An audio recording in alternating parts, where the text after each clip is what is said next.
What are we talking about? Anything and everything. Okay. Good evening, everybody. This is Mike with Just Another G.I. Joe show. This is not episode number 15. This is actually the Saturday night hangout edition.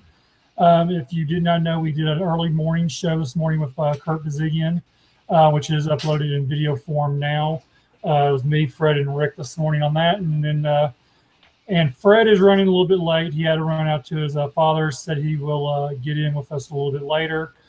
This was strictly a kind of like a hangout edition where anybody who wanted to come on could come on. Just basically, send an email and asked. We had a couple people ask, and then I asked a couple people, and then we might get a couple people who come in later on. I don't know.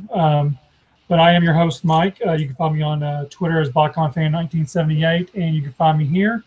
And we'll let everybody introduce themselves. We'll start to the left of me, which is Skinny. Tell them about yourself, Skinny.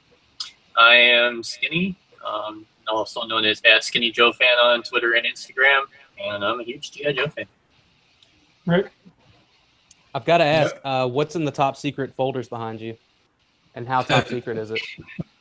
Top secret, he's not going to tell you about it. Love it. I am working on a diorama of the cover of issue 26. Oh, nice. Okay. Cool. Rick? Yeah, you can find me on Twitter as Shattered Glass Jazz. I collect a little bit of everything, Joe, but also Transformers 1/6 stuff, Hot Toy Sideshow. Hot Toys, really? I couldn't tell. Yeah, I'm deep, man. I'm deep into it. Yeah. What's it like having the price of a house inside your house? How much convincing is that? Don't let my wife hear you say that. You can also find Rick as Anderson Cooper's double in the field. Sometimes. All right, Jesse. Jesse. Hey, everybody, I'm Jesse Whitrich. You can find me doing stuff. My name is Jesse. Totally. I don't know. Okay, there he is. Yeah, I'm Jesse Whitrich. You can find me on Twitter at Jesse Whitrich. I mostly collect Transformers, but I'm a little bit into Joe, too. So Just a little bit, not a whole lot. Selfish? So right now you could probably find me at work if you look hard enough. You at work? Yeah. Well, like I had to like I was supposed to be off, and then that's what I thought. Called in, so watch out, he's sitting in the shitter doing the show. It doesn't matter. No, I'm sitting outside. Oh man. If I was in the shitter, there'd be a huge echo. But you can find me like on social media and stuff at Primal Sabbath, and I collect Transformers pretty heavily, but I've been getting into Joe's. I like to do little customs here and there as well. Tonight we're pretty much just going to talk about anything we want to. Well, no, I wanted to touch on everyone's thoughts on the Missile Command set now that it's out. If you got it, I know I have it. I don't. Rick, did you get yours yet? Mine's incoming. I think Monday or Tuesday. Rick, did you say you didn't want the Cobra Commander out of that? No, I want them all because that's how I am. I'm deep into it, but yeah. See, it wasn't a necessary want for him, I think. Yeah. I'm into the box a lot, though. I like the look of it. See, I'm only into Mickey Cobra, and Right. like I'm trying to like find a way to procure the Mickey Mouse. Oh, you should be able to Commander. find one. Yeah. Yeah, it was a nice little surprise to get there. I'd forgot all about it, or I just didn't hear them at the panel. And I was doing that review, and then I saw them like, hey, hold on a second here.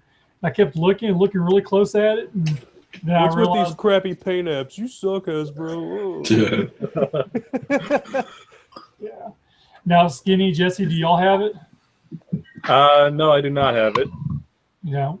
Okay. You looking to get it, or?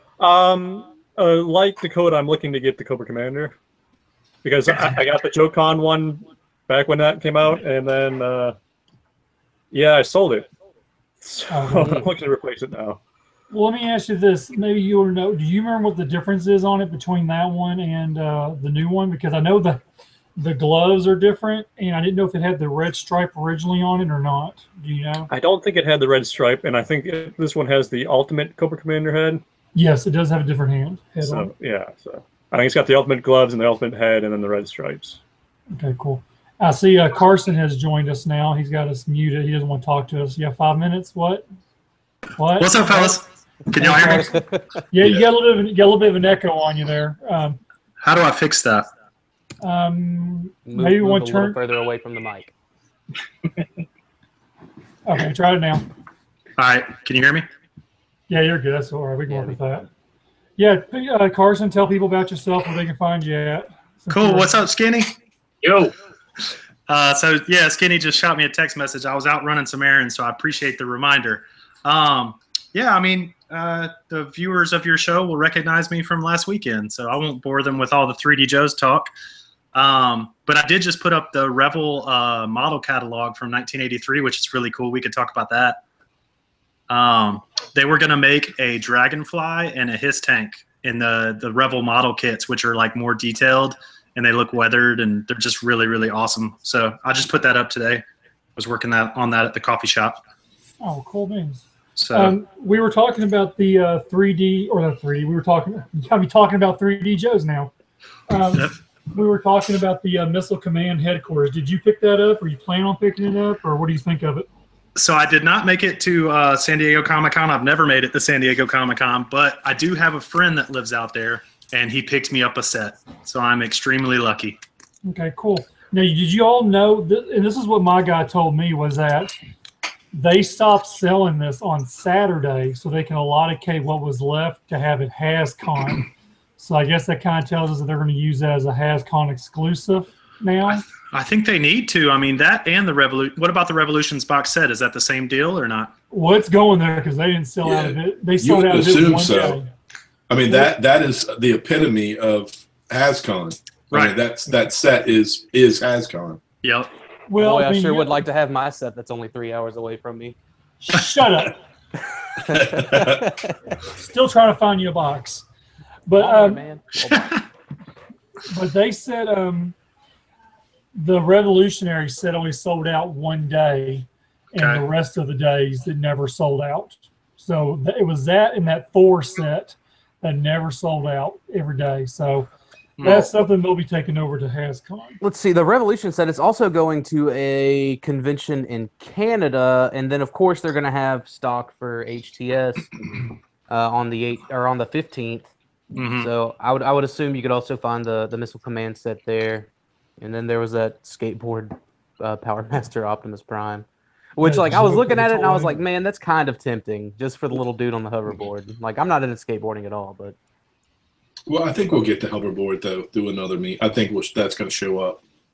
yeah, maybe We hope with Daniel in tow. with Yeah. Linad. Right. And let me tell you all this real story real quick. There was a guy, it was the His Tank forums that posted about the Renegades shot. It was a guy who did all the figures together, the whole group with Roadblock in there. And everyone's commenting on it, this or that. And a lot of people might not know this, but this was kind of like Mark Webber's like farewell gift when he left Hasbro. Mm-hmm. And I said, and I quoted, "Thank you, Mark Webber," and I tagged him in it. And thinking, he ain't going to say nothing, blah, blah, blah. He comes in there and he says, "You're welcome, Mike. I'm so glad this figure finally got out, even as an event exclusive for the dedicated Joe collectors." Yeah. And I said, as a Joe collector, I was so excited for the Roadblock to make this oversized man-child very happy. Well, then I did my job, is what he says. Then I go into a conversation about how, I don't recall if you remember me. I've talked to him quite a few times between JoeCon and BotCon, and told him I really admired him, his work and everything he's done for the brand. And I said, we're going to miss you, and even though you're a Skywarp lover, and I said to him, I told him that I run this podcast and we also do the Cybercast. And I said, hey, we'd love to have you on the show one time. And guess what? He's got him. Nope, he didn't say another word to me. Oh. That's cold, man. He stopped all communication right there. That's cold, man. That's cold. It was funny. I said, at least it was worth a try. It was like, I don't know if it was Fred or Kurt that said earlier when we were talking. he's like, the worst they're going to say is no. Fred was saying that. Yeah, worst they're going to say is no, man. Well, you're there. You're just going to go. Just completely ignore you. Ignore. Just block. Mark, we really miss you, and maybe if you want to make out. But you can also do this this podcast with us. Yeah. He was like, yeah, total creeper. Piggybacking off that set real quick, who's actually reading any of the Connected Universe Revolution type Hasbro IDW books? Me. So most of us, or half of us, at least half of us, it seems like. Probably all y'all but me. I'm not. Okay, you know IDW's had the license for a long time, right? And they've done like, I guess what they call seasons, and I guess this might be like the 4th or 5th season. Is that right? I was buying all of them from the get-go, but by the 3rd season, I really just wore out on it. So I've been buying the books, but I honestly haven't been able to find the time to read them. Yeah. You know? I kind of have to read them. Okay. Because is on one of our reviews, but summaries for yojo.com. And I also get to read them a week ahead of time. But anyway. Awesome. Yeah. Nice. Yeah. I'll be honest, like as far as like the shared universe stuff, you know, aside from the Transformers books, Revolutionaries is definitely my favorite. I'm not a big fan of the like the Crown Jewel Joe, as I call it.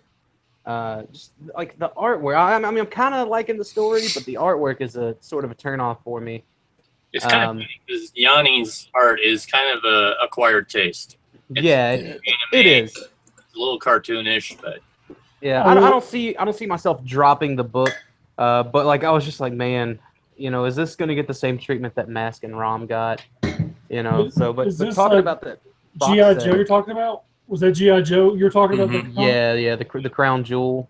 Isn't that the one they're ending in August? Oh, are they? I didn't even know it got canceled. G.I. Joe Unmasked is what they're going to combine Mask and G.I. Joe into one title. What?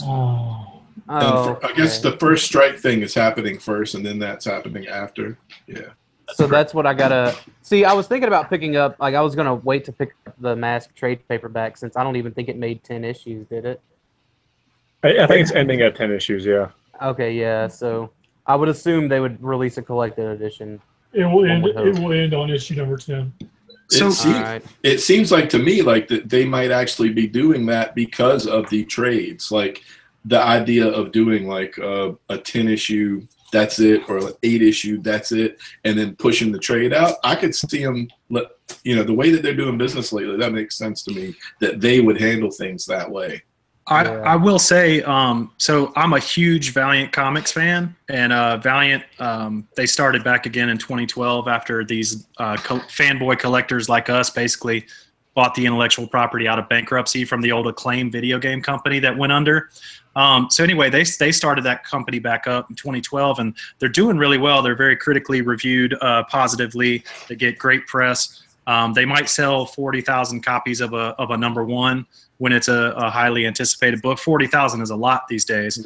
But then their books they'll inevitably precipitously drop off, 40, 20, 12, or 15, 12, 10, 11, 9, 8. And once you start to see a book sit around 6,000, 7,000 per month, they're going to reboot it. They're going to do something else with it. And every company's doing that right now. So I think a lot of Joe fans look at the constant rebooting of G.I. Joe and think it's something that IDW is failing with or something. That's not necessarily the case. Like every comic book company is doing that these days. Yeah. So I think your theory about they might just be doing 10 issues to get 2 trades out of it, I think that's spot on. I mean, that's perfect for 2 trades. And it's also perfect for like 1 hardcover deluxe edition if the trades sell well. So that's something Valiant's been doing. They release these 12-issue like deluxe sets as oversized hardcovers, and so they get the money from the trades, they get the money from the singles, they get the money from the hardcovers. So it makes a lot of sense to write in 10 or 12 issue kind of chapter arcs. Yeah. So G.I. Joe Unmasked is going to be like, is that going to be like a mini series similar to Rom versus the Transformers, or is that supposed to be something like going forward? What is that? Your regular title. Okay, cool. That'll be cool then. I'll totally pick that up. But like reading, I'm trying to remember. I think it was this month's Revolutionaries. I think we get like a first strike kind of quick look, which was cool. And it looks like that they kind of took the artwork from the Roadblock and the Revolution box set. They kind of based the artwork on that design, which I really like. Mm-hmm. So who bought the Revolution set that's in here right now? I do. Or want to buy it? I did, but I'll have mine in like 3 months, it seems. Yeah, it's even if you're not reading the books. I mean, I think if you're not reading the books, it's still like so 80s. Like, you know, I wasn't huge into Visionaries, but I remember the cartoon and I love the theme song. And if it was affordable, I'd probably go back and get a few of them. But I like the Visionaries figure. And, you know, if, like I said, you know, if you read the book, you got Action Man and Rom and all that stuff. But if you didn't read the book, you still get a version of Matt Tracker. I know it's not the original blonde-haired, blue-eyed guy, but, like, I don't mind it that much. And I think it's pretty cool that you get that, especially if you miss the Matt Tracker at the end of the 25th Anniversary Joe stuff. I want to pick up a strong set. I want to pick up a model Trans Am and just, like, heavily modify it for that figure. You know what I mean? Like, I personally, man, the Visionary dude is the weakest in my opinion. Like, I'm gonna get it because I can never bring myself to break up box sets. But I'm not a big fan of the Vision. I wish they would have replaced him with like Mayday, or or even BlackRock in his Cybertronian kind of look. Somebody's got to put a hologram out for that. Like, you just can't have a Visionary without a hologram. I know we talked about that last week, so I won't go on too long about that. Well, I do wonder with Visionaries, because they might have had other plans, because when, not last year, but the year before, Mark Webber and Daryl DePriest had that patch on their sleeve. It was the Arashikage symbol and a Visionary. So I was curious what they were originally going to do with that. Oh, nice. Yeah. I wish we could just get another Snake Eyes book. Like, I get he's probably the Bumblebee of G.I. Joe, and I'm fine with that. I just really like Snake Eyes. I'll be honest with you, man. The only reason I kept reading that Snake Eyes book was because Robert Atkins was drawing it. The storyline, I felt like they were, and I think that was what, season 2 maybe? IDW season 2? Yeah. I felt like they were struggling with the story a little bit. You know, it's just hard to write for a character that doesn't talk. And I mean, Larry can do it, but I think other folks trying to take the reins on that might have a little more trouble with him. Right. And you're right. Absolutely. But the art was beautiful. I mean, Robert Atkins, you can't beat him on Snake Eyes. I want it, man. I want more Snake Eyes. I need more Snake Eyes. I have like 6 Snake Eyes in my collection. Yeah. I'm sure you're going to get more. I think that's a character you're going to get more of. No problem. I'm ready for that. I'm ready for that 6-inch Legend style Snake Eyes. Dude, black, like a black series G.I. Joe, like a 6-inch. Yeah, hell yeah. And it's so divided depending on who you talk to, but and I know a lot of it. I think a lot of it has to do with that $20 to $23 price point. But I'm with you. Like, I like a Marvel Legend scale and a Black Series Star Wars. If they gave me like a Series 1 with Snake Eyes and Scarlet and Zartan and Destro, I mean, put those 4 figures in the first set. I'm all in, and I'll go deep with it too. And I'll be I'll be honest, with the club doing all the Ninja Force stuff, maybe we'll get a Ninja Force Snake Eyes. Wink, wink, nudge, nudge. Hopefully. Let's see.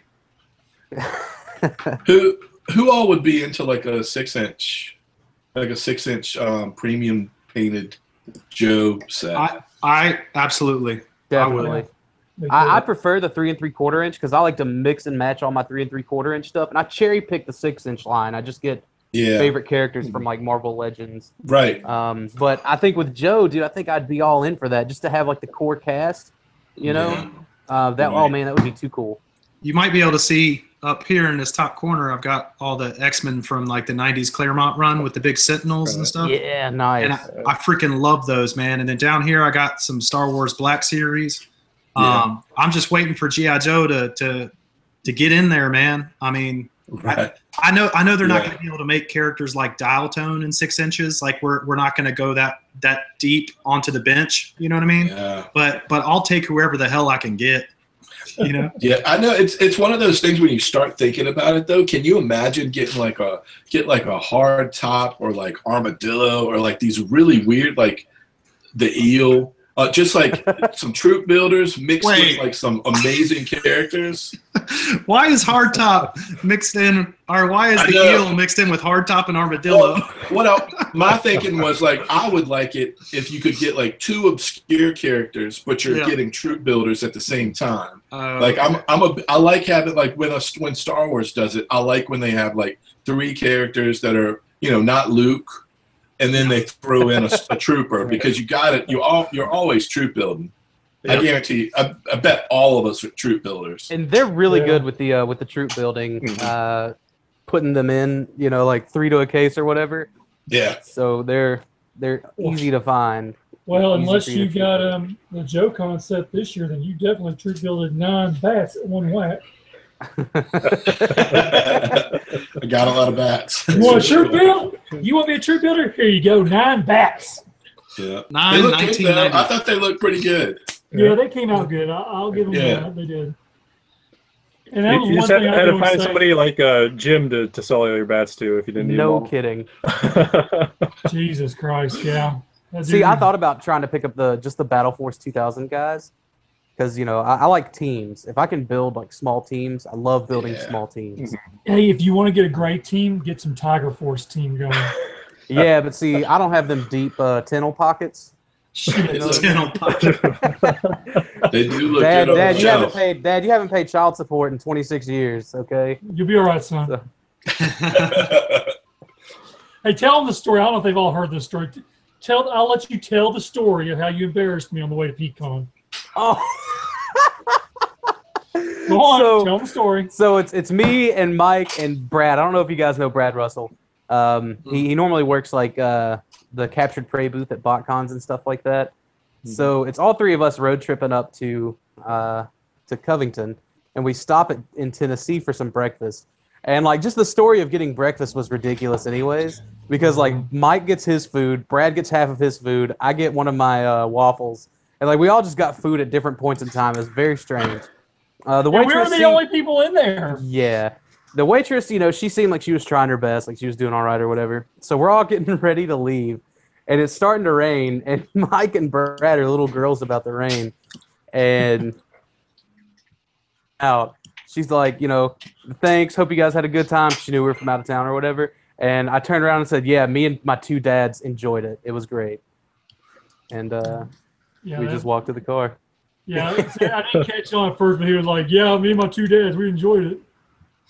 Like, you smart-ass little shit. And I heard him say it, but it already started pouring down rain. I didn't want to be out in the rain, and this girl was trying to light a cigarette. I successfully lighted that cigarette out in the rain, by the way. Oh, my goodness. That's how I know I'm Japanese. We had a good time. See, me and Dakota, we have to room by ourselves. Well, except for Sean. Sean was good to have with us. But Dalton and Brad were just a couple little bitches about the room, man. They were all too loud. I think it's because they were light sleepers. And then, like, it didn't help that, what was that, Saturday night? I went down the lobby and got drunk. Yeah. And so I was trying to, like, come back up to the room because I forgot, I got a couple of prints from Gary that I had him, made out to and sign to like, everyone I do stasis lock with. And, I was like, well, instead of mailing the one out to Dalton and one out to Brian, I'll just give them to him. So I get wasted, and then I go back up to the room to get that and, like, grab a couple more beers. And I tried to close the door as light as I possibly can. And the following morning, Brad's like, so you need to learn how to close some doors. I'm sorry, I tried. Them hotel doors, man, there ain't nothing you can do about them hotel doors, man. Your door comes and clack, clack. I mean, then I don't think it helped. WD-40 on them or something. I don't know, but yeah. I don't think it helped that we went up there at midnight. When I went back upstairs, I took a shower. Then I went to bed. So, I mean, it was noisy to begin with. I took a pretty mean shit, to tell you the truth. And that may have been what woke them up. Appreciate that. Yeah. It was because I was drinking some very dark beer that night. So. Hey, we got someone else in with us. Hey, what's up, man? What's up? It's Gray. Gray! Gray! Okay. Gray, it's been forever. You know what the sad part is? I was looking hard. I was thinking back in my head, hey, who the F is this? I don't remember this. I can't say the F word, but I was like, who the hell is this? That's pretty much the typical way of I do business. Great. Yeah. If you were here, I'd hand you a beer, brother. Yeah. We had a deal, my friend. We had a deal, Carson. So if you guys don't know Gray, he is the guy that takes care of everyone at JoeCon, man. Like, you're waiting in line for all the toys in the store, and he rides by with like a little cooler full of beers and grape soda, and he's just handing it out, man. So I gave him a code name, but he didn't like it, so we came up with another one. His code name's Cold Pour. Cold Pour. Long pour. Hey, That's Mike. great. Did you say long? Did you say long pour? I thought it was cold pour. Long pour. It's not Oh, cold pour. It's okay, long. fine, whatever. Hey, Gray. What's up, buddy? What's up, brother? How you Look, doing? who else is here now? John joined in on the fun. Just walked in the door about 5 minutes ago. Oh, cool. Holy cow! Oh, it's Johnny Russell. Hey, since you just jumped in here, Somebody I- just stepped on your grave. hey, John, since you just jumped in here, we already talked about the missile set. Yeah. Why don't you tell? I knew you messaged me everything about it, but I Yeah. haven't told nobody. Tell people about the issues you saw with the figures or the figures you were talking about. Well, I read the commentary and stuff, and watched a couple of the videos where they were talking about Frankensteining the builds so that they looked as much like the 82 guys as they could with the parts. So you've got some very early 25th parts in there, and some POC parts in there, and then some parts in the middle. So there's some build issues. If you want to get specific, the new forearms and hands, the cuffs don't rotate the same way. And it looks like a lot of them are swapped left to right, but I went back and looked at the promotional images, and even their promotional figures are like that. So I'm assuming it's a problem throughout the line. It's not a big deal. It's just, if you're paying attention and you see one cup is on the inside upside down and the other one is on the inside right side up, it should be swapped left to right and upside down. And, the arms that they used, I believe, are new, and they don't rotate up more than about 18 degrees, where usually you're going to get about 45 out of a good G.I. Joe figure. So there's issues with that. I mean, all of these are little things, but when you put all of these little things together, it kind of becomes a big deal. On the Trooper, it uses the right thigh from 21st Anniversary General Hawk. Or no, actually, it's 25th Century Dusty. I'm sorry, my bad. And then the left thigh from the very first Cobra Commander, over a dozen years ago. And they're two different lengths. So the gaps in the knees, one's closed, one's open. There's a good 2.5 or 3 millimeters there. If you look from side to side, that you can see the knee joint, and on the other side that you can't. They use the knees and the lower legs from Resolute Snake Eyes. And because of that, it doesn't allow the leg to rotate completely open in a nice flat static pose. The Trooper's a bit better. I mean, the Officer's a bit better. But mine had a pretty serious tampo issue on the helmet, where the chevron is one full length up farther than it should be. So it looks like it's way up here on the top of his head as opposed to in the front of the helmet. So That's because when he's being cowardly and ducking his head, you still know he's an officer. like I said, these are all little things individually, and if it was just one thing on the figure, it wouldn't be a big deal. But when you compile them all together, you get something that is, well, it's less desirable than it should be. Now, the presentation on the box is beautiful. The playset itself is really great. I wish they would have went ahead and used, some sheet plastic or something like that as opposed to cardboard, but it's better cardboard than the original chipboard. So, I mean, it's worth $50. The price was right on it. The look of the figures, if you just stand back and look at them, disregarding the legs on the Trooper that won't straighten out, they look fine.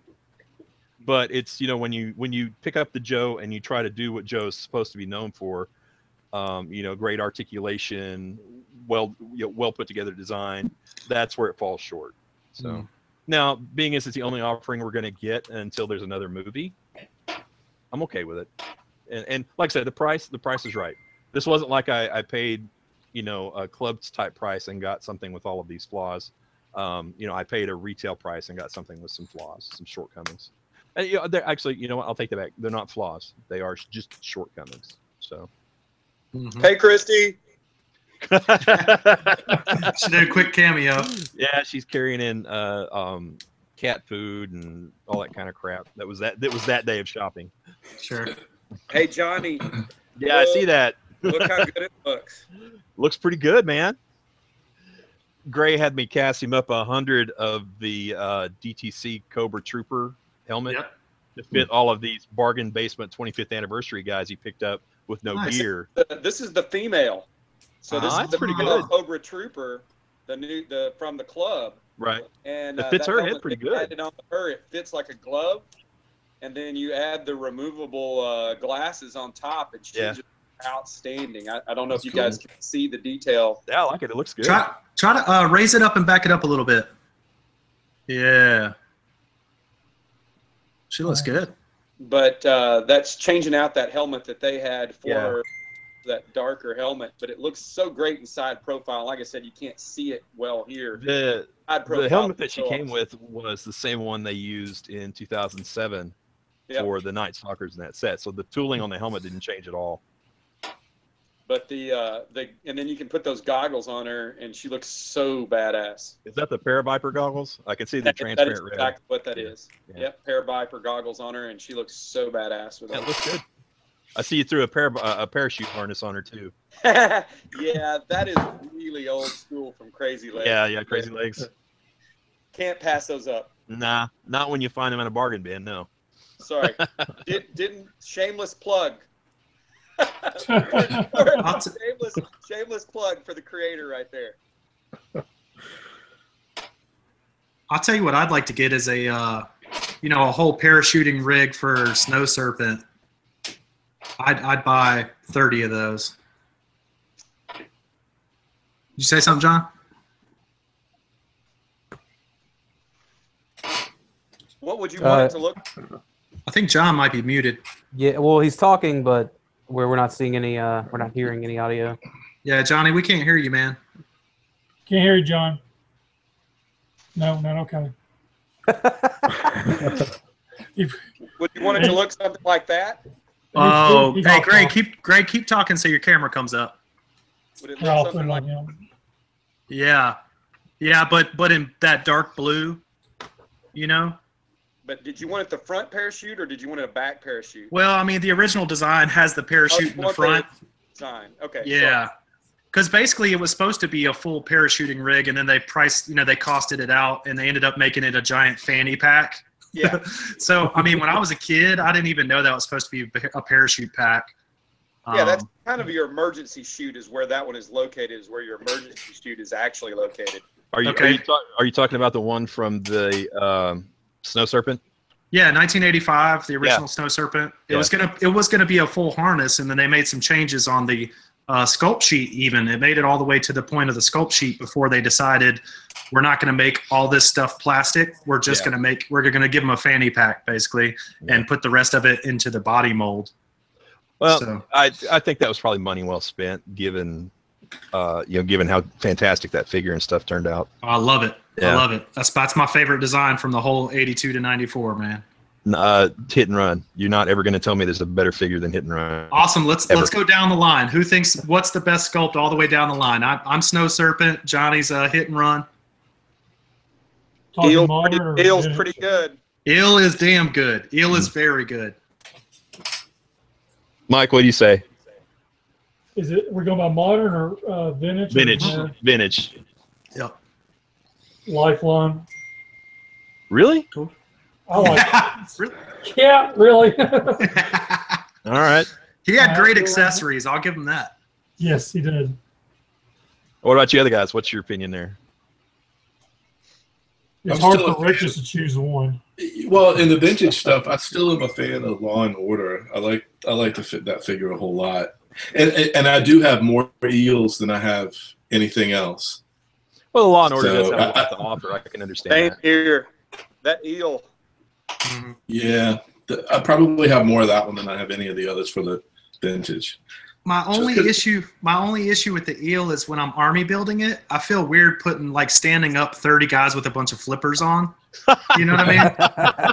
I gotta find a better way to display them, like maybe hanging them from fishing wire and putting like a piece of glass above them and making it look like they're underwater or something. Well, they have the stands. You ever go ahead. I was just going to say the nice thing about the eels is that you can forego the stands if you're standing them up because they got flippers. Yeah, that's true. That's true too. Still, they have like little flight stands though. I've seen people do some of the. I've only had like a handful right now, but some of the if you get the right flight stand and if you got good lighting wherever you're shelving the stuff, you can make it so it looks like 3 or 4 of them are kind of in different areas and just kind of going towards the surface or going down. Yeah, I've seen that done.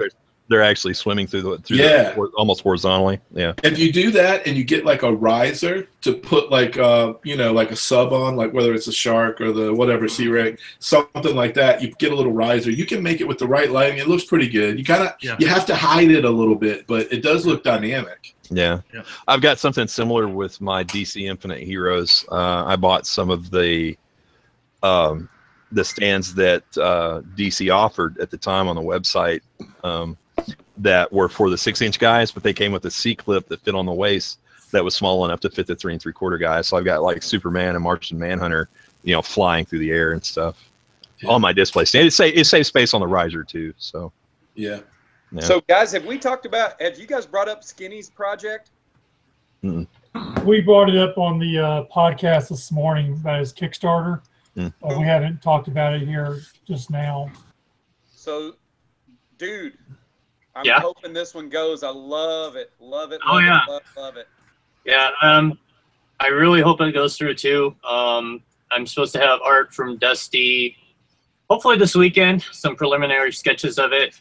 Just for those that don't know what it is if you go to a con, you will see, like from Star Wars, they have this huge backdrop that's like the Death Star or, the Emperor's throne room. And basically what I want to do is for the cosplay community and G.I. Joe fans, because I like to, stand in front of that stuff too, is give them a photo backdrop, something to, engage at cons. We did the Terror Drum one 2 or 3 years ago. That was also right. And that was pretty successful. Basically, I donated that to the Finest, and they take it with them wherever they go to a con. Yeah, I've seen the mortar unit and some of the other stuff they drag out. It's full 1-to-1 scale for picture taking and what have you. And this is just this is just a photo backdrop. It's just a backdrop. Yeah. And hopefully, we can get some more of that stuff out there. I suppose that it is another Cobra thing, and what we're doing is we're doing the Cobra missile base. I just called it the missile base, just to cover our bases a little bit there. And no pun intended on that one. No pun intended. But yeah, it's just another project that I'm working on. People go through. I'm sorry, man. I know this is going to come off crappy, but that just makes me think of the Cobra Sentinel project. Oh, I know.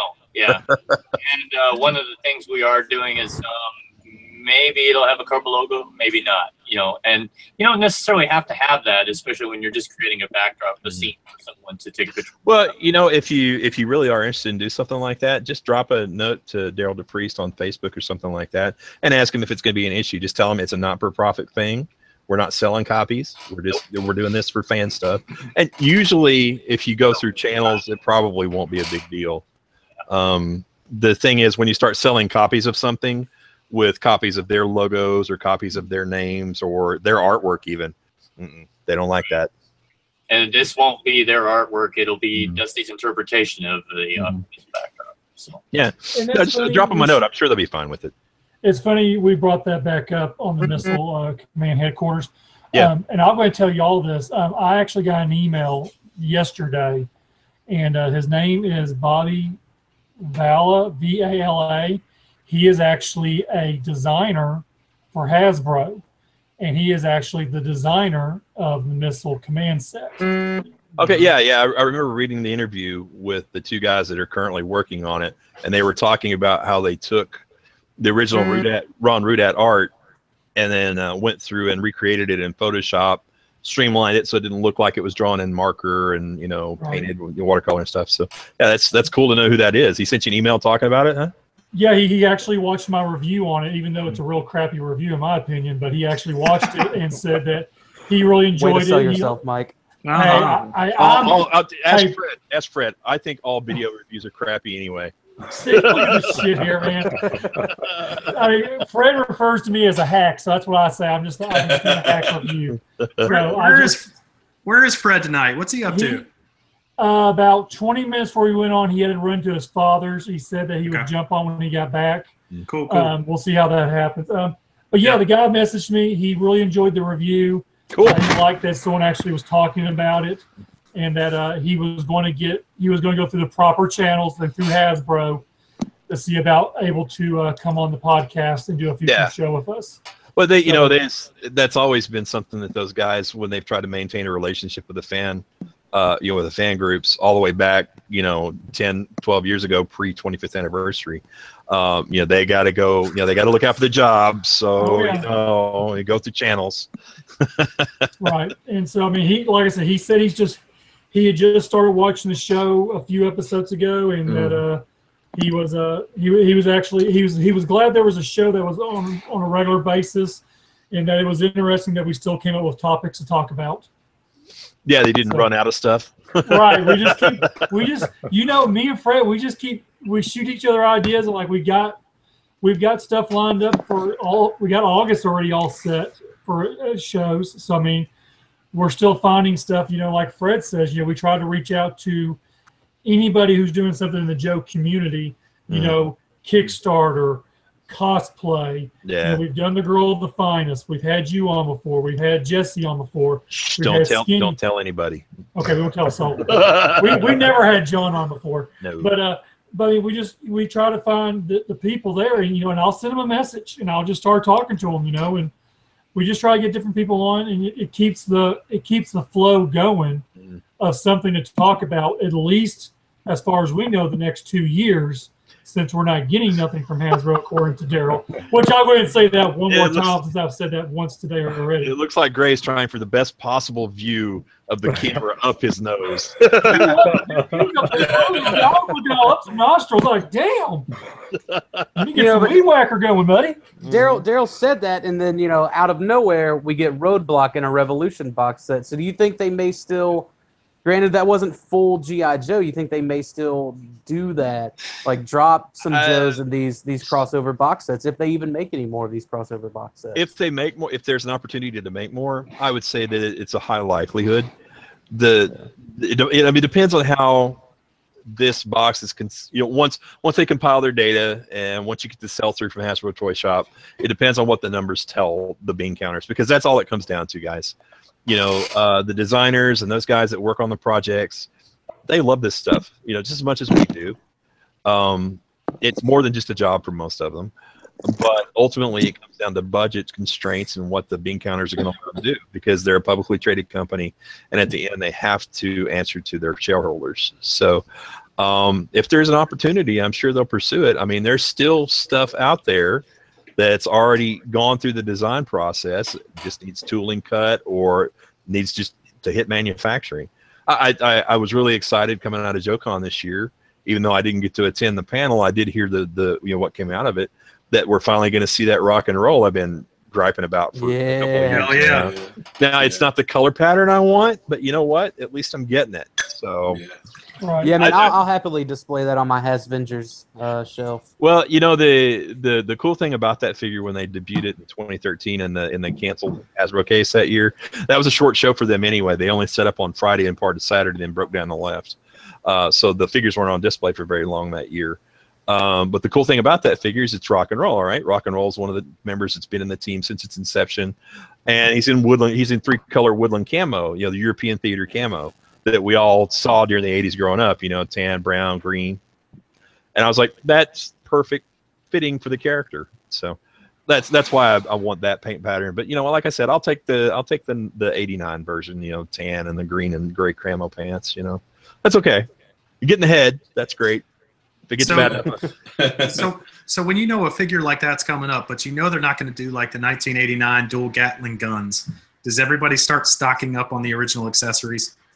I don't mix original accessories with my modern figures, because Well, no, the sculpts just don't match up. You know, there's a few that could be an exception, but by and large, no.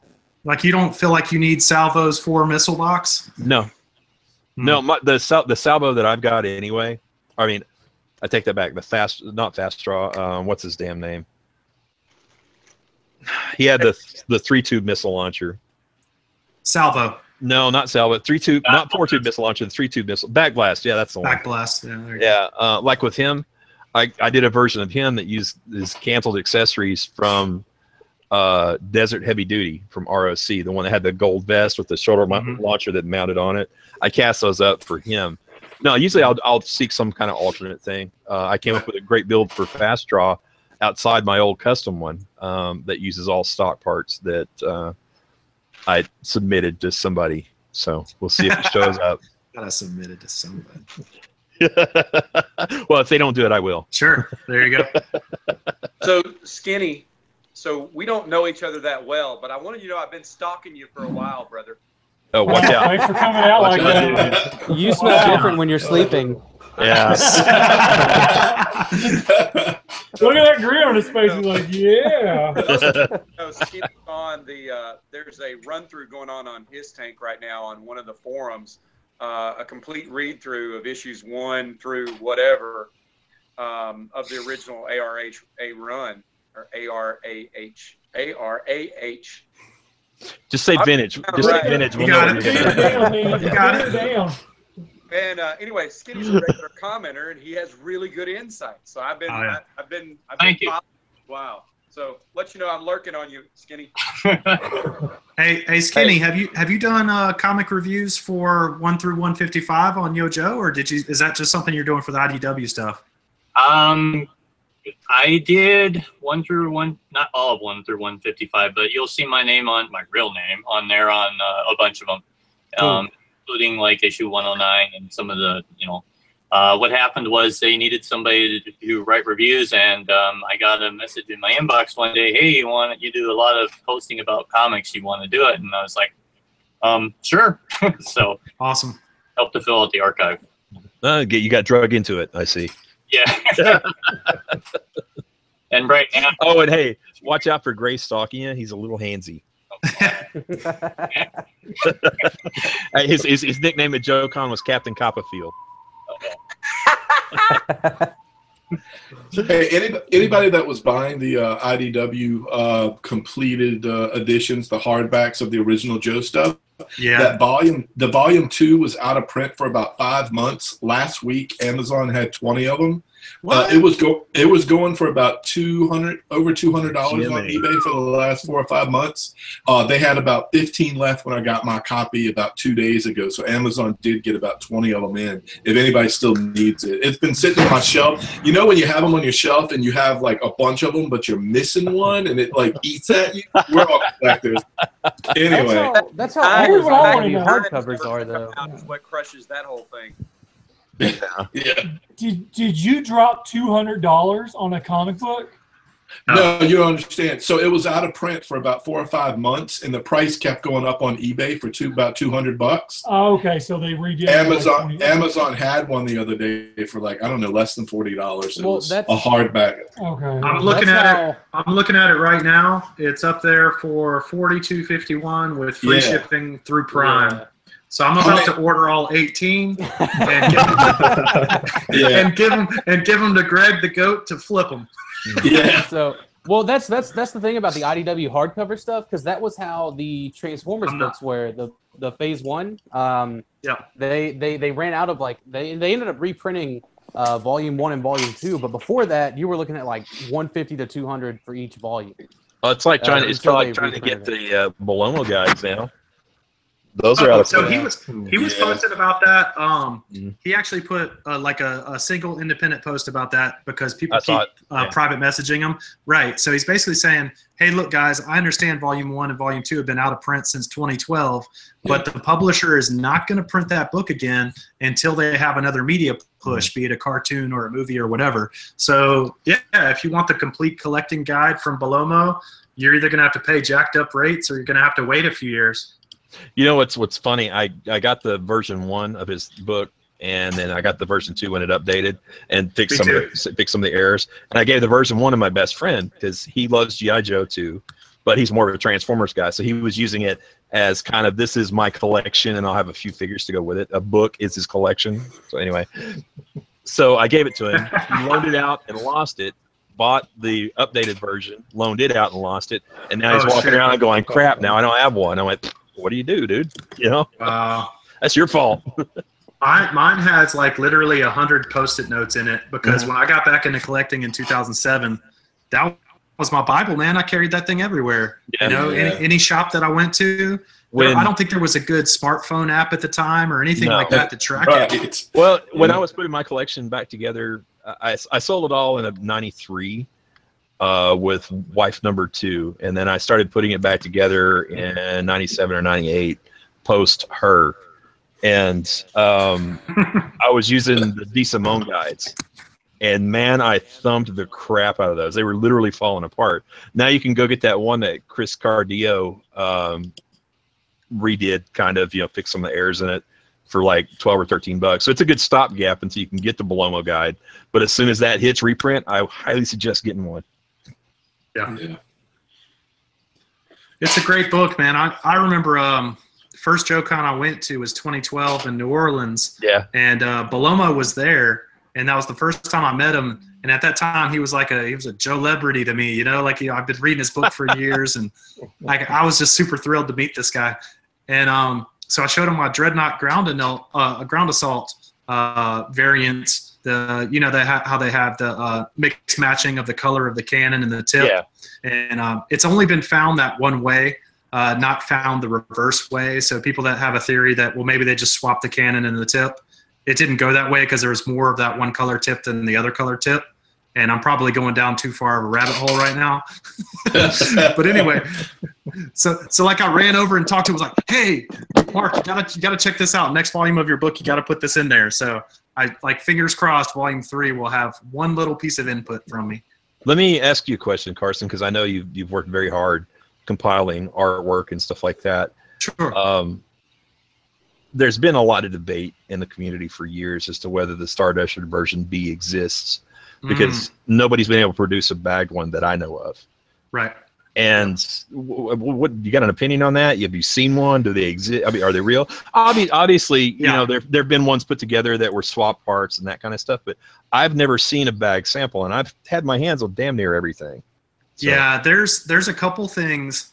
You know, I'm very close with Philip and Terry, obviously. And when I feel like I have enough evidence about something, and if I feel like something has been, you know, the current community thinking about something needs to change, then I will present whatever evidence I have. And we, like, as a team, have made that change. Like, they'll update something, I'll change something. Greg, there he is. What's up? All right. Go. Yeah. So you have a non-committal answer there. Okay. No. I was working my way around to it, and then the goat popped up. It always gets me distracted. So anyway, Johnny, the long story short, Johnny, if I had any evidence to the contrary of that theory, then I would present it, and I would hope that it would change. But I don't, and I don't know how you could have evidence that's contrary to a version B. You know, obviously a sealed version of that would confirm it, and it would be a done conversation. But I mean, what kind of evidence could anybody present to say that it didn't exist? Well, you know what I mean? Well, I look at it like this. Given the breadth of the community, especially with as much activity as there has been in the last 18 months on vintage stuff, carded and bag samples showing up, for me to go this long and be this active in the community and not see one, that's what lends me doubt. And you know, I'm not gonna come down on either side of the conversation and say it definitely doesn't or it definitely does. But without having a bag sample show up somewhere, I mean, I know the declassified guys, you know, Kling and Smith and all those guys that specialize in that kind of stuff, and they don't have one. So I'm not trying. It's pretty compelling. I'm not trying to put a definitive point on it or anything like that. I just thought you might have some input on something on it that I wasn't aware of, or something like that. No, so. I mean, I think I'll basically say that my opinion is like cautious skepticism at this point until I see a bag sample.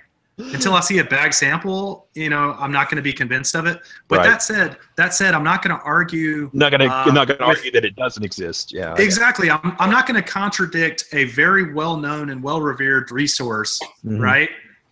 Because without that resource, I wouldn't have built what I built. Exactly. Yeah. You know what I mean? Agree. I agree. So I will say the one thing that is still an open item for discussion that I'm pretty well convinced did not exist released in mass to the public is that 1994 Lifeline with a full red torso. Oh yeah, yeah. Without the yeah.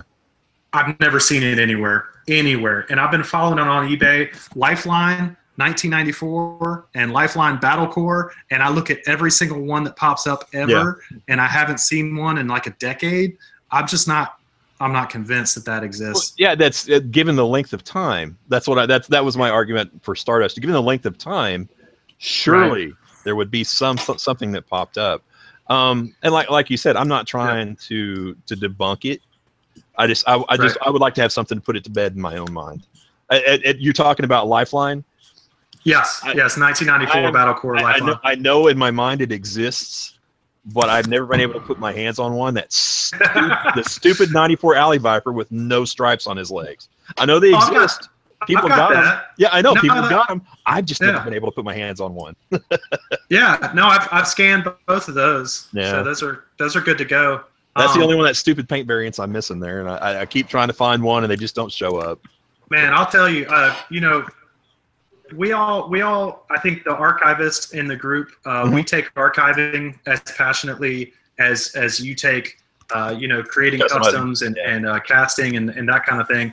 Like, everybody brings their own value to the community in different ways, right? And the archivists are obsessive. They collect massive amounts of detail. Oh, yeah. Our buddy Tim, that comes down here every now and then, that kid has all the serial numbers for the blueprints memorized. Like, it's crazy. He's like the Rain Man of serial numbers for blueprints.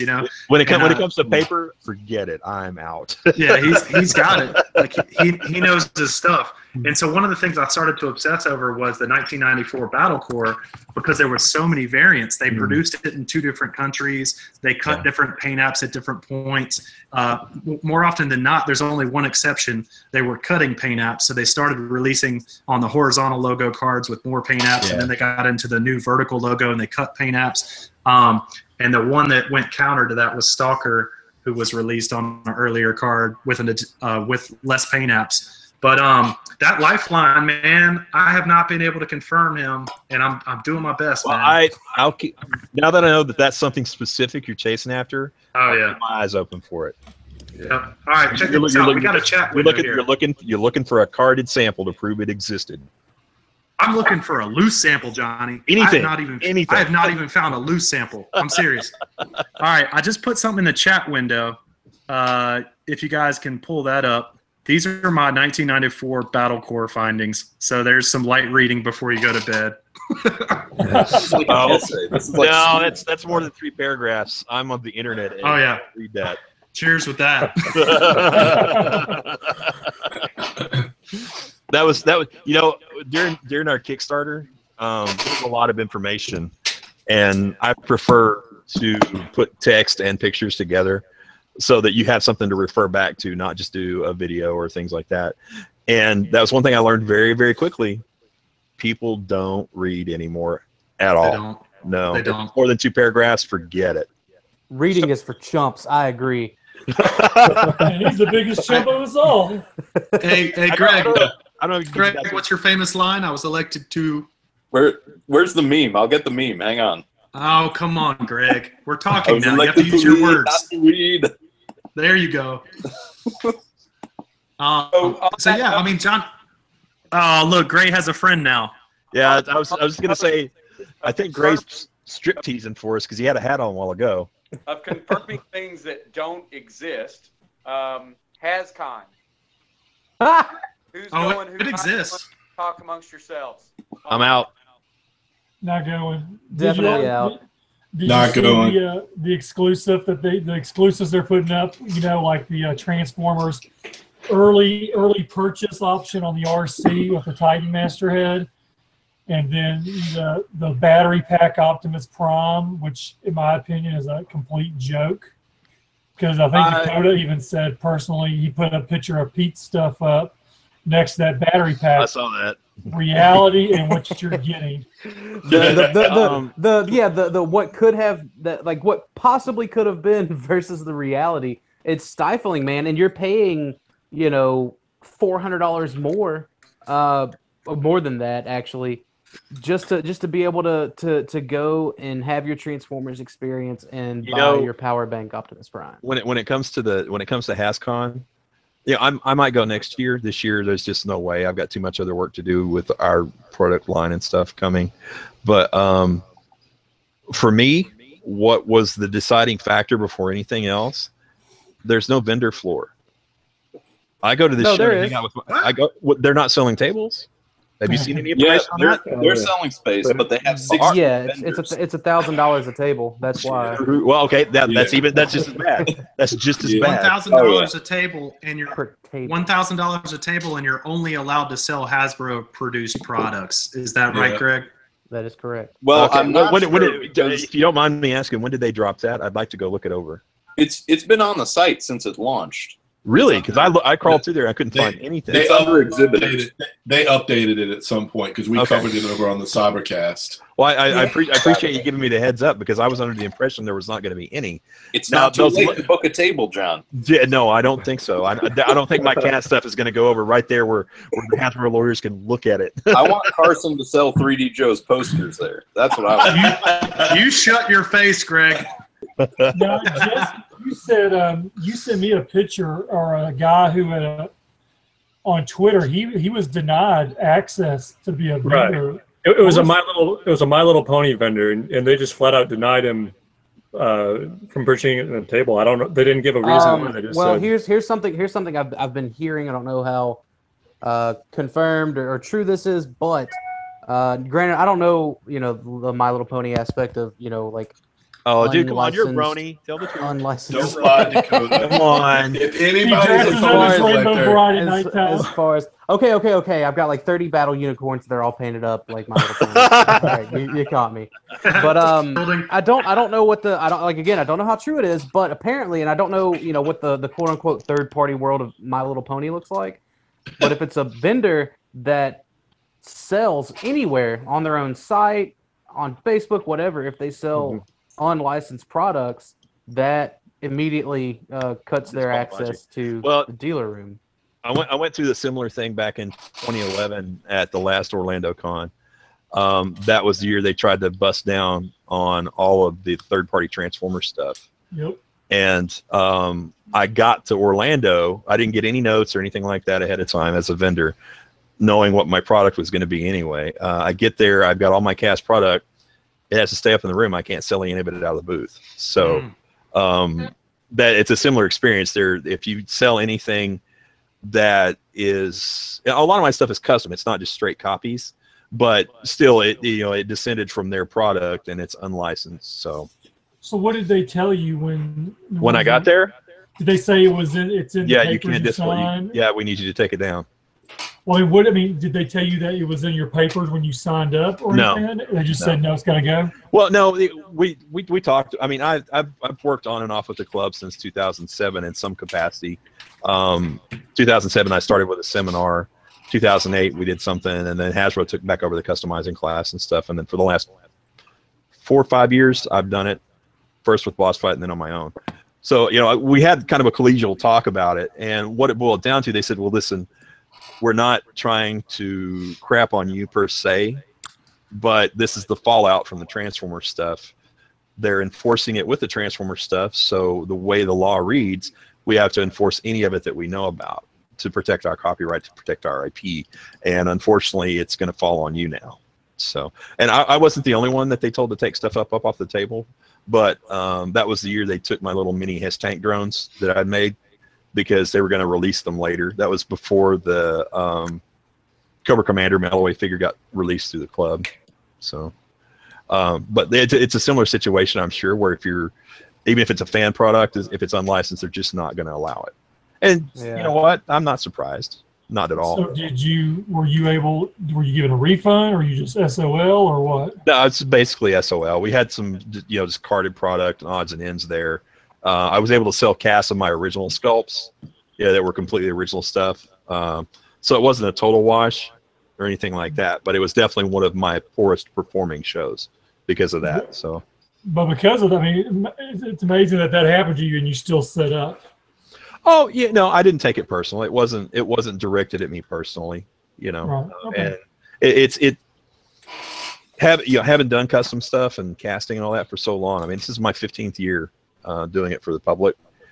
Having done it so long, you see things come and go, and these.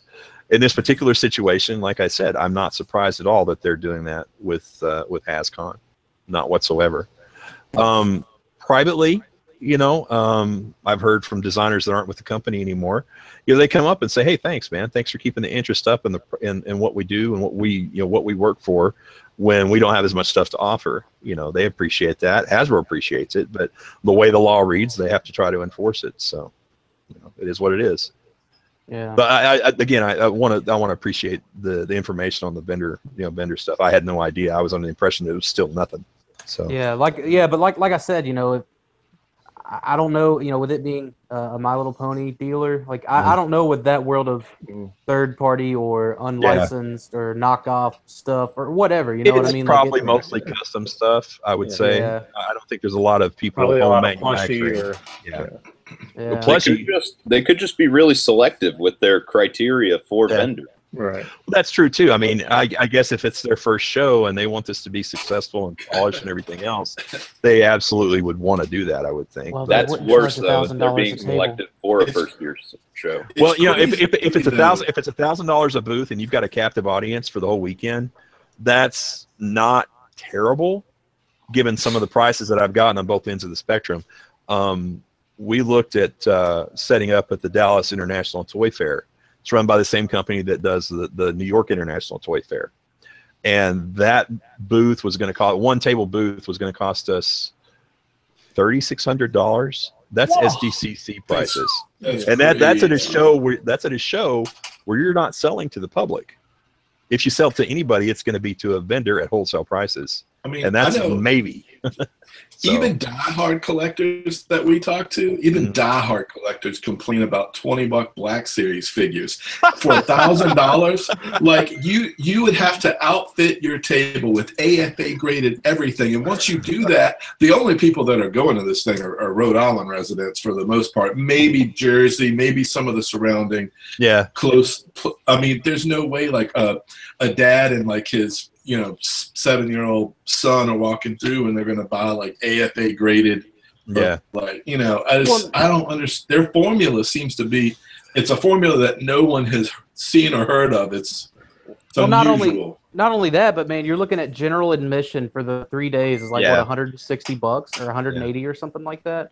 And that's for one adult. That's for one adult. And if you've got a kid over 3, then that's another like $90 or something ridiculous like that. That's not including if you wanted to pay $600 for the premium experience of your choice. Yeah, dealers aren't going to make a lot of money. All that kind of stuff. Yeah, no, there's not. Yeah. It's going to be the same story you've run into at every other big show as it outgrows its roots.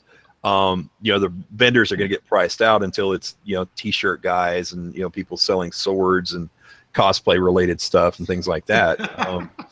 Those sounds terrible.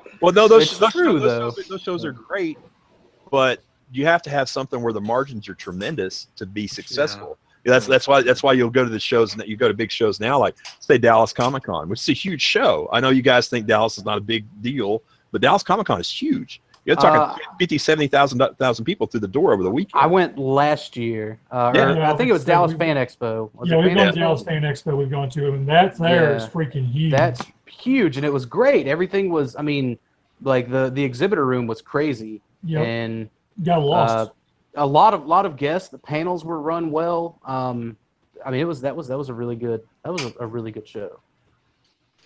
I think John did. Oh, there he is. He's back there. Yeah. But we've. Sorry, my sound keeps dropping out. I didn't hear what you said.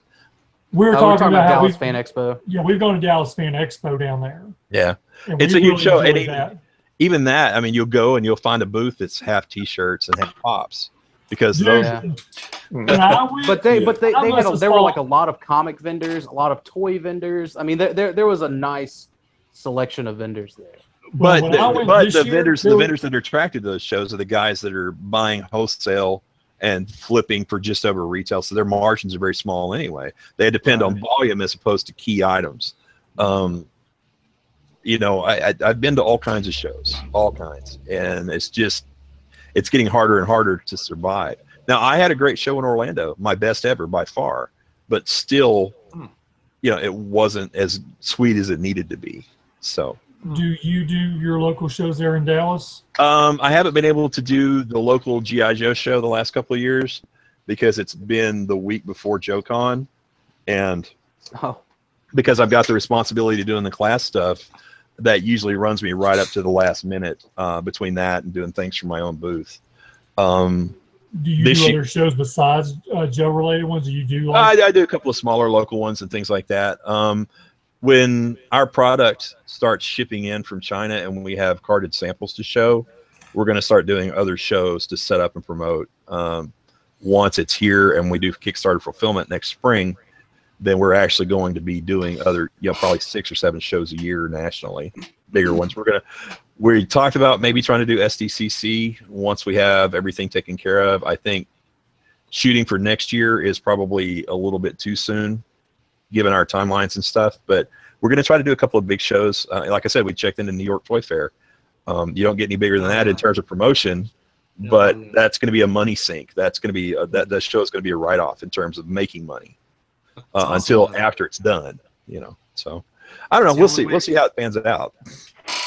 It's the only way to build your brand, man. That's incredible. Well, Good for you know, look, if you look at what Boss Fight's doing, they had the first year and a half, 2 years, they've kind of focused on just building their own channels, you know, their own people selling it, a few exclusive retailers, and now they're in previews. They're with Big Bad Toy Store and things like that. So there is room for growth for everybody out there. And if you take it slow and build your base well, the sky's the limit, really, I think.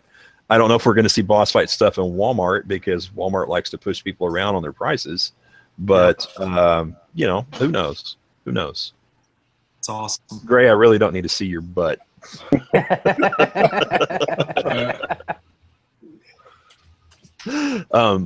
Sure you do. Sure you do. Well, wait till we barbecue. Wait till you're over here at the house. Also, while we were kind of sort of... Go ahead, man. please. I was going to say, while we were kind of sort of on HasCon, who's excited about meeting Chewbacca's mom and going to that panel, right? That's the one panel I want to watch on YouTube. Like, I'm going to actively search that. Flo Rida concert. Yeah. Flo Rida. Let's be real here. Yeah, What does he That's the say? real draw. I'm not gonna. I'm not gonna. Who knows a single track that Flo Rida sings? Blow my whistle. Blow my whistle. Whistle. Okay, so he's not going to be able to play Blow My Whistle at HasCon, right? Oh, I bet you he does. Look, man, if Age of Extinction had like 17 rape innuendos, Flo Rida can play whistle. Maybe he's got a track in the new Pony movie. You think Flo Rida's got a track in the new Pony movie? God! I saw. I'm not gonna say who it is. I'm not gonna show the picture, but someone sent me a Photoshop of ponies twerking with Flo Rida on a stage, and like I got this. Okay, you got the same picture. I got the same. We got the same friend. Yeah, he didn't want me to show anybody, so I was like, oh man. I know. But as soon as I saw it, the next message was like, "Don't show it to nobody." All right, since since we're talking about the entertainment aspect at HasCon, let me ask you guys a serious question. What do you think, as a fan, about Goldner's push driving the company toward an entertainment-oriented company as opposed to a toy company? How do you think that's going to affect things in the long run? Now, all right, if you look at the last quarter, the quarterly report, where their stocks dropped 10% on a Monday, right? Yeah.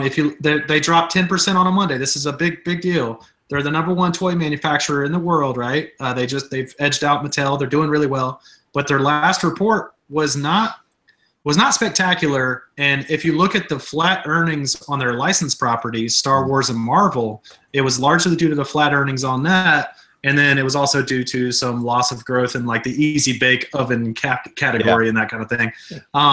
So they're very lucky to have Star Wars and to have Marvel, and that could change at any time. And I'm sure that's in the back. Wasn't when they signed that contract for Star Wars license, wasn't it supposed to expire at the end of this year originally? That's more information that I had, but that's 2018 originally. It's 2018 okay. now, I believe. Okay. Okay, so that validates what I'm saying, though, in that they can't be dependent on Marvel and Star Wars to, give them these easy-to-sell properties. It's intellectual property that sells itself because they got multi-million-dollar franchises putting out these movies that are going to continue to drive demand for these products. So they have to think beyond that, right? And so I think it makes perfect sense for them to try to take their old properties, dust off these things that didn't really work well in the 80s, and somehow try to create a universe of these properties and start to drive, some demand for their own products that are their own intellectual property that is more predictable. Right. But they need better. I don't want to say they need better writers. Like, as far as I'm concerned, the comics have been good. I've enjoyed the comics. But as far as like these movies and stuff, like I think a ROM movie could do good if you got the right writers behind it and the right director. Like, let James Gunn do ROM. Yeah, you just hit. Yeah, that's funny that you said that because he wanted ROM in the first Guardians of the Galaxy. Yeah. Like I think that because like just the way he directed Guardians, I think he would be perfect for a ROM movie. And I think if you put the right writers behind ROM, where he's not making alien fart jokes and shit, like he's not talking about statutory rape on the other space knights. Well, you go with the higher side of the character. Comic books are comic books. They're not going to make you $1 million for any single issue. That's why I was talking about the movie universe. Transformers is kind of stagnant and stale now, and the numbers have shown for that. Not internationally. Internationally, they're doing fine. In the U.S., we're tired of it. Even internationally, the numbers were down drastically from Age of Extinction. You can only do so many fart jokes and so many bad scripts, and slap a really nice picture on it, and expect people to keep taking it. Right. The thing that gave me some optimism about the shared universe concept was the writers' roundtable that they put together. There was some legit names there. There were some very competent people that they brought together to write. And so, I'm kind of reserving judgment until I see what the hell they come up with. But I think they're not making a bad decision to try to build up their own intellectual property again. No, I don't think so either. I mean, you take some of the Kenner properties like Centurion and Cops that they have now, and those dovetail great with properties like Mask and G.I. Joe and other things. I mean, they're in a shared and related universe anyway. So you definitely can build out your play pattern there and get away from the war toy aspect, which has been something they've been trying to walk away from for a long time. Which makes me really sad as an Army brat. Well, yeah, I can understand that, but you have to. It's like what they tried to do with the first movie by internationalizing the team. You have to make it acceptable on a global level, and you unfortunately have to be a little more PC than we were in the 80s. If you go back and watch Operation Dragonfire. Yes, if you watch that, they changed the jingle at the beginning of it. It was G.I. Joe, International Heroes. For 4 episodes, they did that shit. And then for whatever reason, when the first full season of Dick came out, it was back to a Real American Hero. So I just want to know, like, what were the conversations that they had where they were like, we're going to try this? I've got to make a little confession here. During the 80s, I graduated high school in 1987, so that puts me right square in the middle of it, right? Yeah. I didn't watch the cartoon. None of it? Not the Sunbow stuff? Practically none of it. I was football practice, man. I was I hear you. Athlete, yeah. So there was no. I didn't see. The only thing I saw was the things that might have got replayed on the weekend, maybe. So I grew up with the comics, so that's my universe. When people start talking about the cartoon, my eyes just kind of glaze over. Yeah, mine too. You were too. So Greg was way too young, and Johnny, you were way too old for the cartoon. I was born in '79, and so when that miniseries came out, younger, yeah. Dude, when that miniseries came out, it was money, man. Like, that's what hooked me. And then as I got older, Larry Hama's comic kept me interested because it was so much more mature and interesting and complex, you know? So it was like the perfect combo for me. Silly ass cartoon pulled me in. Larry Hama comic like pinned me down for life. It matured you. So as someone who was born in '91 and who recently God, got don't into even talk to me. G.I. I've got tennis shoes that are older than you. So you got tennis shoes older? That's great. You know, I mean, just going back and watching the old Real American Hero cartoon, and then even reading the comics that I've been able to acquire. I mean, I prefer the comics way more, but I've always been a comic over cartoon kind of person, anyways. But there's so much material in older comics and current comics that these writers can pull from that I just feel that they don't, or they just barely miss the mark. They have so many. There's so many different things going on, but sometimes I feel like they get lazy. You got the animation, or what could be new animation. You've got the cinematic stuff that they're leaning on 100%, which we all know is the wrong move. They've got the comic book stuff that doesn't make a whole lot of money, like Carson was saying. But I think the comic book stuff, having two books going simultaneously that both have completely different tones, one aimed at us, one aimed at possibly new readers and some of us. Yeah. I think that's one of the smarter moves that they've made. If on the animation end they weren't leaning entertainment wise on Paramount so much, if they were talking to creatives and not lazy and put some money in to get something out of it, and did what Voltron did on Netflix. If they had something going on Netflix simultaneously with the comic book stuff, if there's a universe that's somewhat together while they're waiting on Paramount, and there's some official product that's still in the stores, or the official product out there through a club or whatever it is, there's so many things that they could be doing, but I feel like they've gotten lazy. All those are great ideas, but in this environment, the money that it takes to do that kind of stuff is just not there. I won't say it's lazy. I don't think it is lazy. I think that's they want as much money as they can out of this thing, but the money just isn't there in terms of budget return. And no matter what we want or anybody else wants, it comes down to the bottom line. The Collectors Club is a good example of leveraging a property as much as you possibly can. I don't think they could charge anything more than what they are for what they're doing. But every year things go up $10, and we pay it. Right. I'm not being critical, because having done my own Kickstarter this year and gone through the manufacturing process, I understand now that every time you get below a certain benchmark in production numbers, you're slapped with a penalty that raises the price of your per unit piece up. So when you're only doing 800 of a particular vehicle, and that's a lot of tooling and a lot of plastic, plus the paint apps, those are going to be pricey.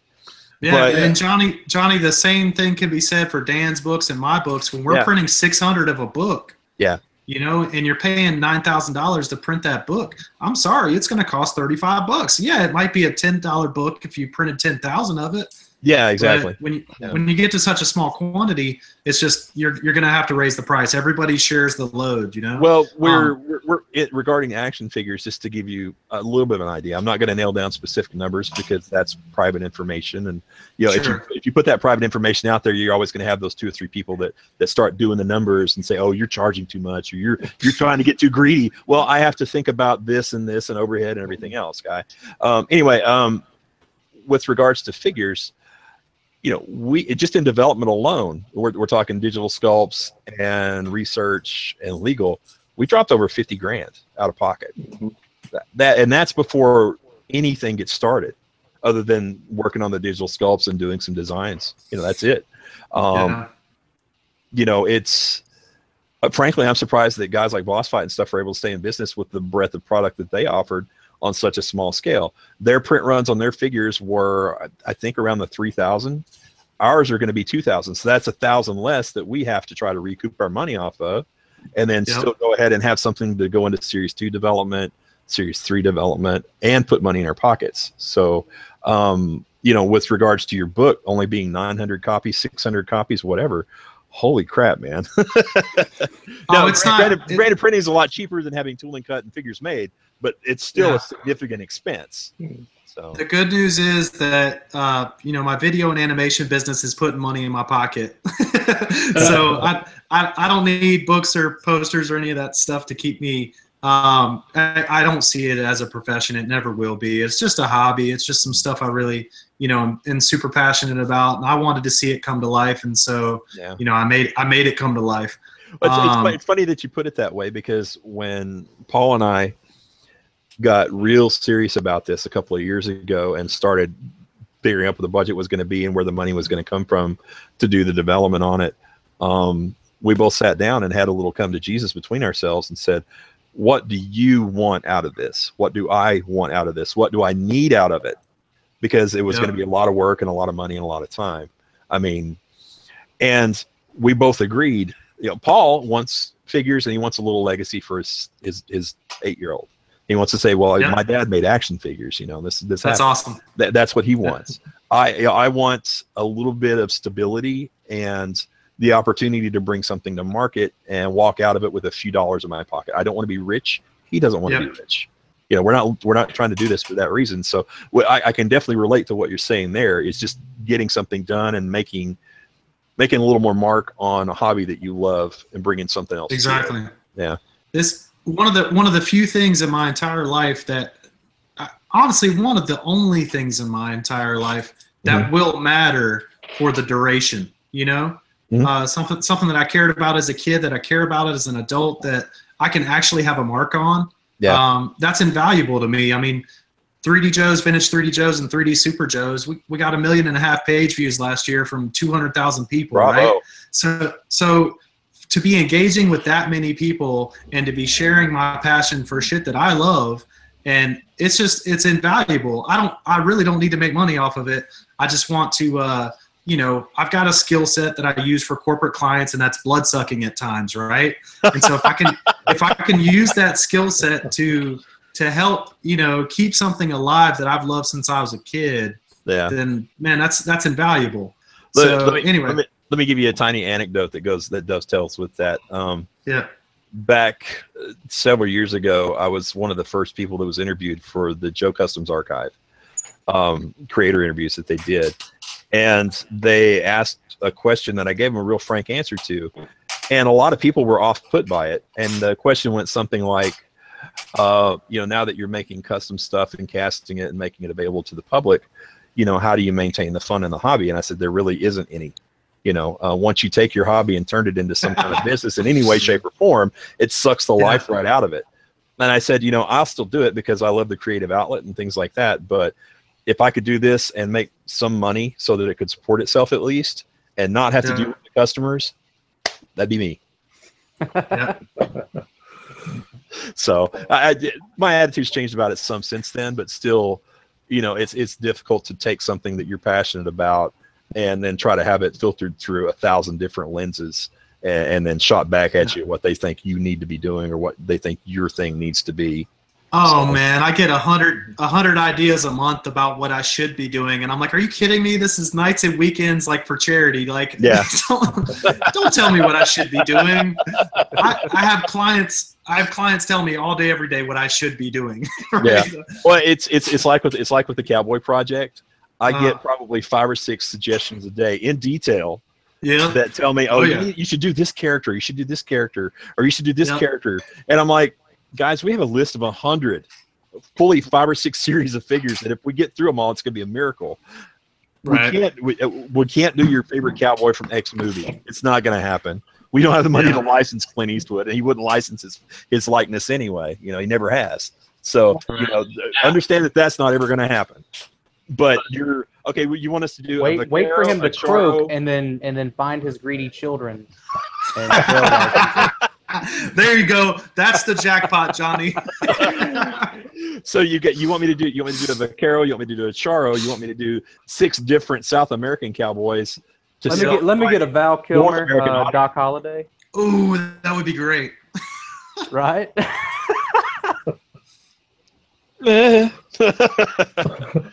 I'm not gonna. I'm your Huckleberry. I'm not gonna. Come on, man. Hey, little anecdote. he did not say Huckleberry. That's a misquote from the film. What? In his deathbed biography, and it was witnessed by other people, so it's been corroborated. He said, "I'll be your hucklebearer." A hucklebearer is the guy that carries a coffin. A huckle is the buckle on the side of the coffin. Wow. He was telling Johnny Ringo, "I will put you in your grave, fool." Oh, wow. Yeah. So Val Kilmer misspoke it. They liked it, left it. So a little anecdote there. It sounded good. Yeah. I mean, so anyway, yeah, it sounded great. It's a great soundbite for the movie. So. What happened to Gray and his skeleton? They seem to have gone private over there. They're still telling what he's doing. Like I said, he had the hat on and sticking his butt up. I was like, I'm practicing for that Flow Rider concert. yeah, back All to right, that fellas. question. How do you feel about adding the entertainment aspect to the show? You As down far with as it? what, I cannot Adding wait an for- artist to come and sing at a concert at what's a custom con or whatever, you know? I can't wait for Stan Bush to come up through a riser with smoke around him, spitting bars to the Touch remix. Okay, guys. I know you Transformer guys are hardcore about that, but that is the worst song ever. No, it is. No. Yeah. I will keep going with Johnny's train of thought there, though. Mhm. What about having somebody like Word Burglar that's created an album that's dedicated to a brand that you own? He's infringing on copyright, so he's probably going to be in D day now, Carson. I mean, You think it will? Well, it depends on how his lawyers present it. If it's presented as parody, In the back of a buzzbore, which we all know there is no back to a buzzbore. Are you sure? I like to think that what he's referring to there is pleasuring himself with the buzzbore buzzing, but that's just me. Whoa! Oh, that's different. It went to a dark where place. I took it. Oh, Went to a very dark place. Well, No, that's some Mike shit right there.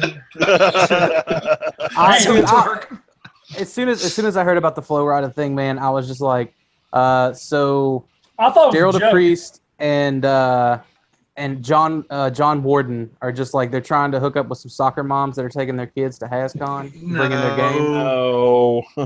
Come on, man. I thought it was a joke too. I thought it was a joke for like I the did. entire day, for I like really the whole did. I thought it day. was- Well, Yeah. the reason why I asked that is because if this is the way they're going to try to put their shows together, you can definitely see that they're going more for the entertainment experience rather than the fan collector experience. The family experience. But it jibes with what they've been saying for a couple of years. So Right. But you got to think of it this way: that look at the timing of when they're doing it. It's in the 1st of September. I mean, kids are already back in school. What family is going to take their kids out of school to go to a convention? In my opinion, I at the just don't most, see it happening. it's people who live 1 or 2 states away. Exactly. Yeah. People who live in Boston. Boston. Yeah. A high population. I just don't see where. But I think the first year is going to bomb, and they'll try a second year, and they'll make it or break it, in my opinion. I think anytime you have a big show like this, regardless of who's doing your development and stuff, I have an anecdote about that in a second. I'll be happy to share. But anytime you try to do a big show like this, the first year you should write off because it's not going to perform to whatever expectation you think it's going to need to be anyway. So as long as they're in it for a little bit of the long haul, 2 or 3 years, I think they'll be okay. Well, you have to look at if they're going to continue this blended brand experience and more of a big pop oriented type of a thing, then you've got to look at the long term. Some scuttlebutt regarding Transformers as a brand and all that. One of the reasons why they shifted away from a privatized club and kind of licensed that out to somebody else. The guys, as I understand it, and this might not be 100% correct, as I understand it, they're expecting Transformers to be a completely global brand. They want a show for Transformers, a convention for Transformers that's on a par with like an NYCC. Those are huge numbers. As a matter of fact, I think the people that put on NYCC have something to do with it now, but I'm not 100% positive. So you look at that experience and what we've had the last 10 years with the local collectors club, and you can see their chasms apart. So they have one thing in mind that's very much different from what they've been getting in terms of their representation. So are they going to perform like that right out of the gate, year 1, year 2? Probably not. But as long as they're in it for the long haul, it could develop into that. But it depends on whether they're going to let the bean counters decide what happens with this, or if management's going to take a stand and say, this is the way this has got to go for us to be successful. And it seems like the bean counters are putting this together. This is a very corporate speak, lawyer presented convention. Like everything about it comes from the legal department. It seems a PR flack quoting the legal department. Yeah. Yeah. So it's I don't know. I see if they keep letting that happen, like going that route. I don't see it. I'm curious if they'll let it grow. Yeah, that's what it's going to take is the willingness to let it develop. Like I think they want a San Diego or a Star Wars celebration right off the bat, and I don't think they'll give it a second year. But remember whenever they did the Hub Network, they wanted to be Cartoon Network, and then that kind of fell for them because they didn't. I don't know. I guess they just didn't maintain it. I don't know. What happened there. I didn't really pay too much attention to it, but. They've, in a sense, they've tried this before, and it failed for them. And I think they're relying too heavy on their brands, which, for the most part, I think all of us here love one, if not more, of their brands. But they're chasing too much. You know what I mean? I think they're. I see that. I think they're putting too much stock into what. I see that, Gray. Hey, Dakota, I completely agree, Dakota. When they announced this First Strike event for the IDW books, all I could think of. Well, wait. Yeah. So all I could think about was the Hub. The Hub was their first strike. HasCon is their second strike, and then they're out. That's wrong, man. That's wrong. You might be speaking the truth on that one. That's harsh. That's not going to win you any friends at corporate, pal. Yeah, but all the while I buy their stuff constantly. I just don't like this particular thing. I just don't agree with. It happens. There's things I don't agree with. Well, yeah, they should have expanded upon the multiple convention aspect. I got no use for it. So, what I was going to say in regards to that is that working with the club, there have been times when I've been critical, and I've gotten to have to step back and look at things a bit more objectively. So with regards to that, all of the criticisms that I personally level against Hasbro and what they're doing and all that, even having known some of the guys that have worked for the company and such, it's all coming from a place of wanting things to be better, or wanting the brand to succeed so that things are better. And while it may be critical, it's critical with a little bit of love and a little bit of heart behind it. So yeah. Absolutely. Yeah. Gray, how much did you have to pay for that set of figures from Ruben? I got you. That's actually pretty fair given the amount of parts that are in it. Given what's in it, it was a steal. Yeah. That's pretty fair given the amount of parts that are in it.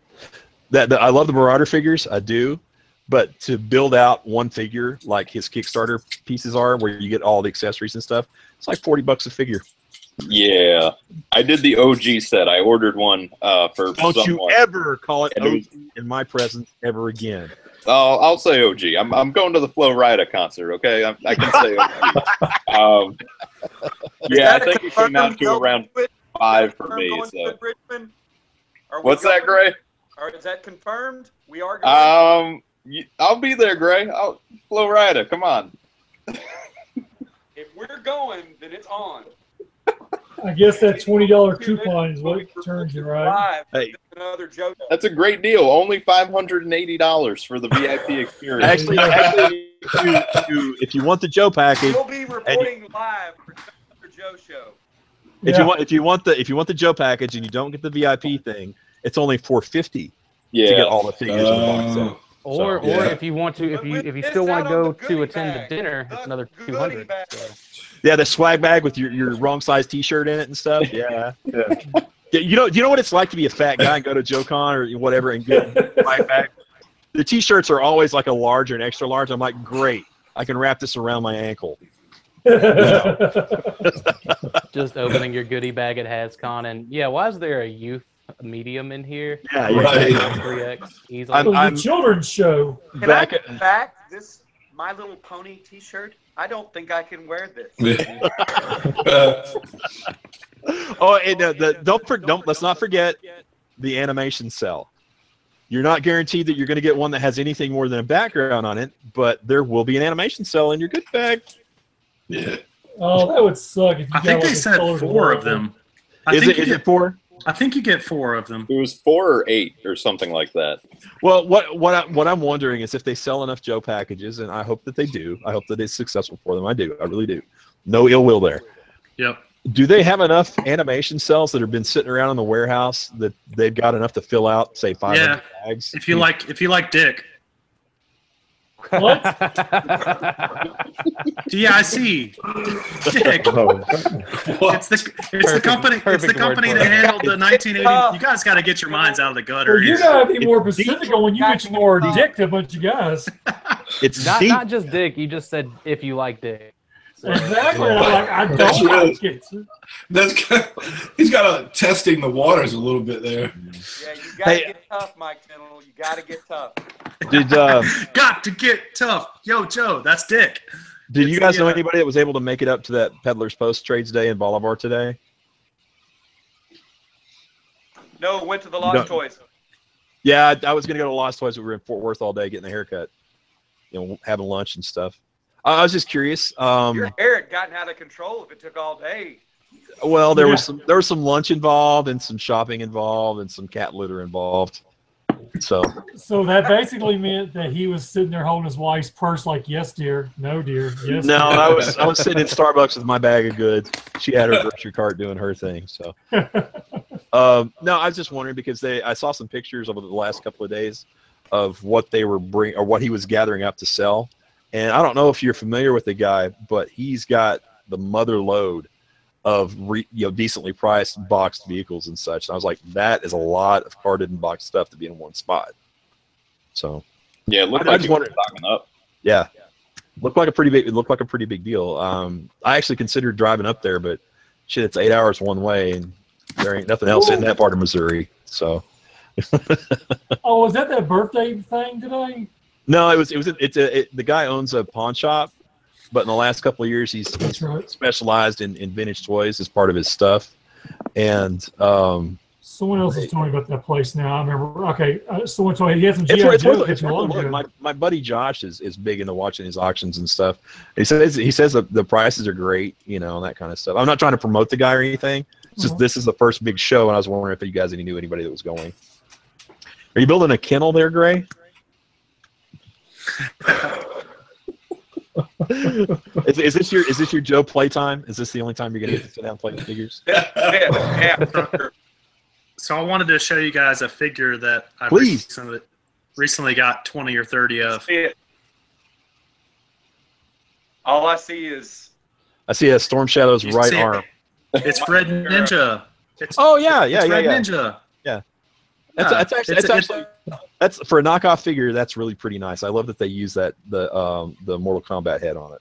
That's pretty. I mean, I think so too. And I mean, the simple fact that we never got a proper Red Ninja in O-ring form. We got the crazy vehicle driver.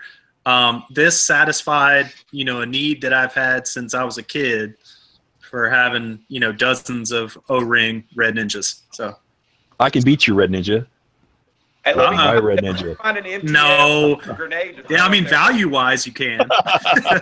For sure. That's worth a lot more money, no doubt. Actually, this is just sitting on the table. It's an extra. See, that's how Johnny rolls. I got rid of almost all of my vintage extra stuff in the morgue and what have you. 10 or 12 years ago, I was out on doing vintage figures because the guys that collect strictly vintage don't want to buy custom cast figures even at a reasonable price of $40 or $50 a piece. I'll go paint one. It's the attitude's changed a little bit in the last couple of years with the proliferation of the third party stuff and things like that. But for a while there, I was done. Even on the '95 stuff, I've had my hands on almost all of the 1995 stuff that got to a certain level of production and cast most of it. So, Really? yeah. Have you not seen my stuff? No. I've got I Baroness, haven't. Mindbender, all that. I've got them all.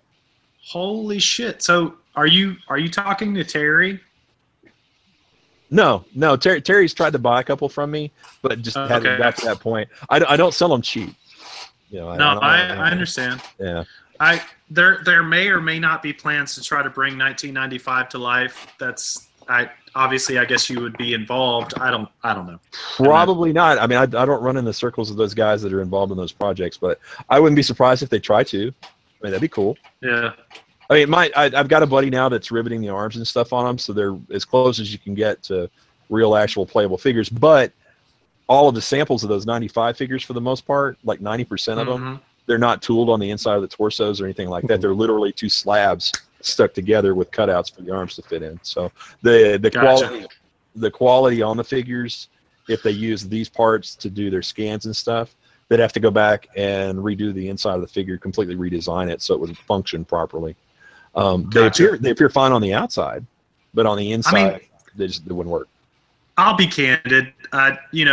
We got plenty of previews of the 1995 figures, and I wasn't that hugely excited about any of them. I was really stoked for like Footloose and Flint, the guys that were going back to a little more military style of look. Yeah, the Rangers, Battle Corps Rangers, I think they were going to call it. I was more excited for the re-release of the Whale, you know? Yeah, in gray, man, it would have been awesome. Yeah. Somebody's art collection that they just auctioned off through Jake's. The Germans? Oh, was that was probably Kevin Watts' stuff. It was Kevin Watts'. Yeah, he had the transparency for the I think it might have been called a sea wolf. Does that sound right? Yeah. That does sound right. Yeah, so I think he had the original. Doesn't he have didn't he have the transparency for the tactical battle platform re-release too? I don't know if he had that. It wasn't available in the auction. He just had the Whale or the Sea Wolf in the auction. Yeah. I was lucky enough to pick up the original 6 DEF transparencies. So hopefully that'll make it into Volume 5. We'll see. The only pricey rare thing that I want that I haven't gotten yet, and it's just because it's the money's gotten stupid. It's Target Hit and Run. I need a sealed one. Yeah. It needs to happen. For years, that thing was like $300, which is a good fair price for a rare toy like that. All of a sudden, it went from $300 to $1,100. I'm like, what the hell? And you can get a 1982 Snake Eyes or a 1983 Cobra Commander for that. So why would you pay that for, Parachute Pack Hit and Run? It's a beautiful combo. I really like the combo. But I like the exploded art on it. Where a lot of it's not covered up anymore and things like that. I think I paid about $50 for I think it was a Norwegian or Finnish European Tiger Force Hit and Run full card back. That was really nice and mint. The bubble had been razored off, so it was still really good presentation. But like I said, when it comes to paper, it glazes over and I'm done. I'm out. Probably getting ready to call the show right here, but I got a quick question. Sure. How many of you guys plan on going next year to JoeCon? I'll be teaching the class. I got to go. Yeah, I know you got to go. Jesse's got to go. Yep. I'm going. Rick's going. I'm gonna try to make it. Dakota's not going. Dakota's going. No, hey, Mike, Dakota's going. I wanna make it. So you need to drive with me then, because Joe's going. Joe's going. Who's going? Joseph David's going. So I mean, we all. Okay, yeah. Like, especially if we're driving, like I don't have to worry about a plane and all that. It's a very likely probability. Like it's definitely.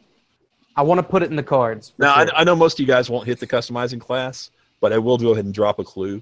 Oh my goodness! Already? The figure is red. Shit. Again? Well, it's been red the last 2 years. Again? Not that I it could be Lifeline, Mike. Could be what? Lifeline! It could be Lifeline. What I'm talking about. It's all right. Yep. Cool. Santa Claus? All right. Hey, Mike, before we jump off here, I want to do a real quick focus test, okay? Okay. All right. I'm screen sharing. That's not the right answer, Johnny. Oh. So I'm just going to throw this up here, and I want you guys to give me a quick yes or no, run with it or don't run with it. All right. And starting the screen share. There we go. Do you guys see that? No, it still hasn't come up yet. Oh, okay, new logo. Yeah. Do you like it or not? Pop down to the second one with the reverse blue and red. Yeah, it's just different colors. That like actually that pops out one. more. Yeah, the second one pops out more. I like the angle. I like the design, logo design and stuff. But the one with the red on your initial images, it pops more. Okay. Would you like the red on the Joes or the 3D? The red on 3D. Yeah, Okay. right on That, 3D. that, looks that, better. that puts the Right there, emphasis. right there. That puts the emphasis on what makes your site special. Cool, cool. Red's on the 3D. All right, so if you had a choice to either adopt a new logo or don't adopt a new logo, let's go down the line. Mike, would you adopt a new logo or not adopt a new logo? I would go with this new logo. You would go with it. What about you, Greg? What's the other option if you don't adopt the new logo? New logo or no new logo? Stick with what I got. Will something happen to you if you stick with the old? Nothing has been mandated. All right, in that case, I'll say adoption is always the answer. Did you Really? get a package from Hasbro? Legal I did via not. I did FedEx? not. Johnny, I did not. Because I got like 5 or 6 of those. I kept them. I'm gonna hang them on my office wall. I didn't get a package. I might have had a conversation. But, so we're just talking about logos here. Right. And on All right, that, down the line, so- everybody else's So feedback. Greg said adoption was the answer. What about you, Dakota? The new logo or stick with the old one?